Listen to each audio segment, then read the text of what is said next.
Introduction. The period of Egyptian history, around 710 to 702 BC, depicted in God King, is pretty obscure to the average person. We tend to study ancient civilizations during the mid to late elementary years. The typical unit on Egypt emphasizes the time between the unification of the two kingdoms through the age of the pyramids, the Old Kingdom about 3100 to 2600, then the heights of Egypt's political power during the reign of Thutmose III, 1504 to 1450 BC. Egyptian dates in this introduction are from the Encyclopedia Britannica. Akhenaton, 1379 to 1362 BC, and his interesting but failed attempt to impose monotheism on Egypt is studied next. His successor, the very weak pharaoh Tutankhamun, is only mentioned in conjunction with the modern recovery of his tomb and its spectacular treasure.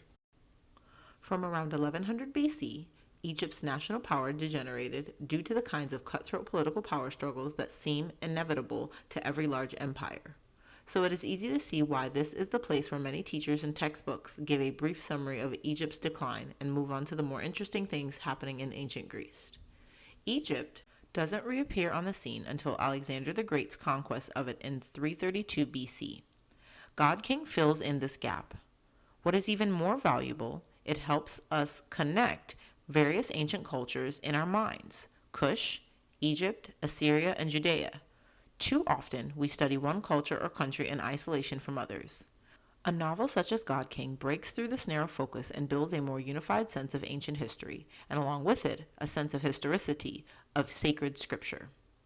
As our story opens, Egypt has been under the rule of Kush, located in what is at present northern Sudan, for several generations. The new kingdom with its long series of dynasties had collapsed.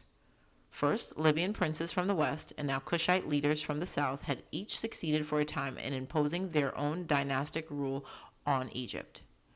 But as the rapidly expanding Assyria in the north absorbs one nation after another, Egypt is very interested in maintaining a buffer zone between itself and these latest invaders. Thus, it is supporting Palestine and Phoenicia in their doomed efforts to ward off the Assyrian threat. Now the king of Judea hopes for that same support. Since the death of King Solomon around 922 BC, Israel had been divided into two kingdoms, Israel in the north and Judea in the south. Both kingdoms had been weakened by conflict with one another. Worse still, as the Old Testament scriptures relate, God's chosen people in both kingdoms had largely turned to idolatry, often with the encouragement of their kings. The northern kingdom had fallen to Assyria in 721, less than a generation before the events of our story.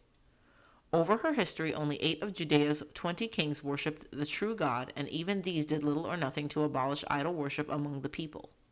It was during these centuries that great prophets such as Isaiah, Jeremiah, and Joel called upon the people and their rulers to reform. Hezekiah, the king of Judea, whom we meet in this book, was one of those few whose faith in God was rewarded. His kingdom, although much reduced, was not annihilated by the Assyrians.